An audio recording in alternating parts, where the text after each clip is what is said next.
Your digital footprint, opportunities and risks. By the end of this lesson, you should be able to discuss what a digital footprint is, explain why electronic communication is valuable, analyze which channel is best for your niche, and apply safeguards to manage the risks of cyber theft. So, what is a digital footprint? A digital footprint is the record you leave when you're working online. So whether you're on a website or social media or your smartphone or your laptop or your notebooks, you leave a trail, and whatever you put on the internet, remember, stays there. So it's very important what you put on the website or social media or anything else is going to reflect your brand. So it's your digital reputation. It's a reflection of the posts that you put on there, and it's not just you, it's what others post about you. So you want to be very careful about what is out there because people Google you and they'll want to know about you, they'll want to see your website, they'll want to see you on Facebook, they'll want to see what you do for fun. So it better reflect the image and the values that you've communicated to them. So not everything is appropriate to be shared. So be very careful about that, your privacy settings on things. What it should showcase is your culture, your areas of expertise, and your target audience. So your digital footprint reveals a lot about you. Think about how platforms use it to decide what to send in way of advertising and what kind of places you visit. Think about as you're surfing how ads pop up for places you just shopped or things you considered buying or places you've been. They take that footprint and advertisers use that from platforms to reach you, their target audience. So monitor whatever's there to ensure that it's timely and relevant to your firm's message because you don't want the wrong message out there. So delete accounts you no longer use. You don't want to be hacked and not realize that that's happened until, way beyond the time that damage has been done. Don't overshare because it provides hackers with answers to security questions. So if you say this is my pet Fido, and Fido happens to be the answer to your security questions, well, hackers know that because you've posted it. If they ask you what your mother's maiden name is and you've had it on social media, they're going to be able to access something that you don't want to give them access to. So be very careful because when they hack you, they could potentially hack things that your clients have shared with you too.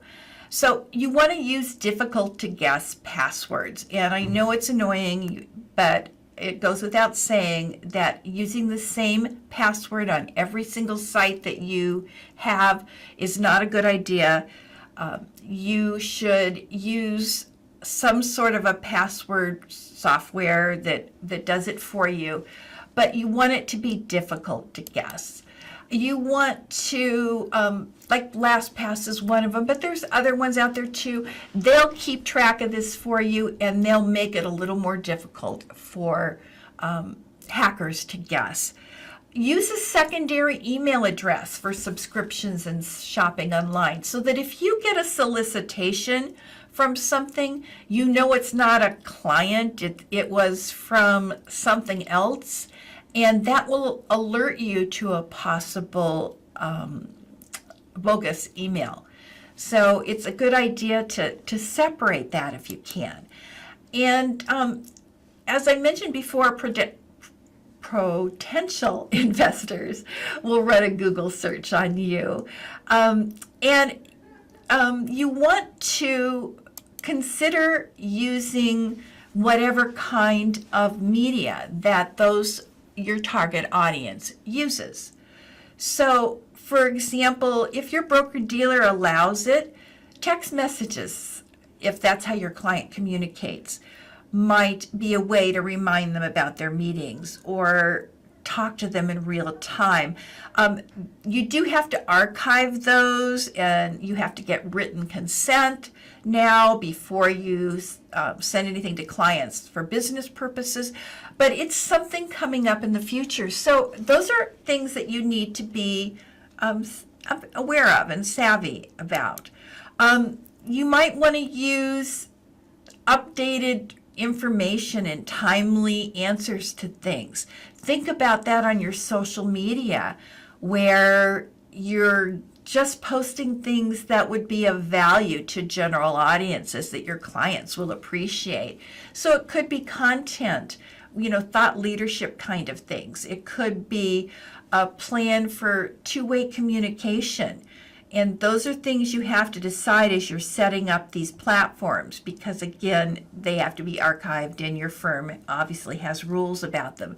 But think about that when you're planning your digital footprint, and make sure that it reflects you. So advisors right now are using social media, some of the platforms, for financial planning apps. There's some investment platforms right now that you can get on your website. You are able to offer data aggregation for funds held outside your control on your website. You're posting blogs, and you want to make sure you know who's following you. So take advantage of those things. There may be a prospect that's been watching you for a while, that when you meet them somewhere, you know to pay a little extra attention. You want to protect your footprint. So when you use Wi-Fi in public places and you sign up for those free Wi-Fi, be aware that those are ways that hackers can steal your information. So when you're at the airport and you plug into one of those airport chargers, well, you've just put all of your information at risk. So avoid those. That's an opportunity for you to be hacked. And you want to take advantage of bringing your own battery packs or plugging into something, and avoid the easy, because the easier the way that they get unsuspecting people to unfortunately compromise their information. So think before you click, look at those emails and make sure that those are really legitimate things. Is it an EDU or a COM, or and you know that it's supposed to be an EDU? Maybe that's not something it's supposed to be, and maybe that's not a safe one to click on. The people that are perpetuating these frauds have gotten a lot more sophisticated, and when you're in a hurry, you can accidentally do damage, so be careful. You want to dispose of information before you get rid of your phone or your computer. And if it's something you've used for work, you might want to hire a professional service to wipe it clean, because I can tell you that just deleting the files, those are retrievable. If you've ever had your computer crash, and you know there's services out there that can get everything back. And if you've got client information on it, be really aware of that. Cyber fraud is on the rise. So organized crime it's resulted in over $3 billion in losses. And they target employees of firms who have access to money, and they try to trick them into making wire transfer. So think about that. You want to make sure that if you're asked to transfer money or send money to somebody, that you're really talking to your client and not somebody posing as your client. So you want to make sure you follow the encryption and data security policies of your firm. You want to have a reliable antivirus and malware program in place for all your office computers. You want to use the two-factor authentication for remote access to email or workstation, and you probably already have it on your phone, and a lot of people bypass it because that's too much trouble. But be aware that if it's extra trouble, you are less of a target than somebody who has dropped their phone somewhere and somebody's picked it up and can get into it easily. So pay close attention of the security of the information you're sending via email. You may have all these encryptions and ways to protect your client on your end, but your client doesn't. So you don't want to send things that has social security numbers in it, or things with their account numbers and their passwords to log into them if you've got them on a paperless program. So pay attention to those things, because if they're hacked, you could be inviting somebody in to unfortunately steal from you and from them. So those are things that are worth your time.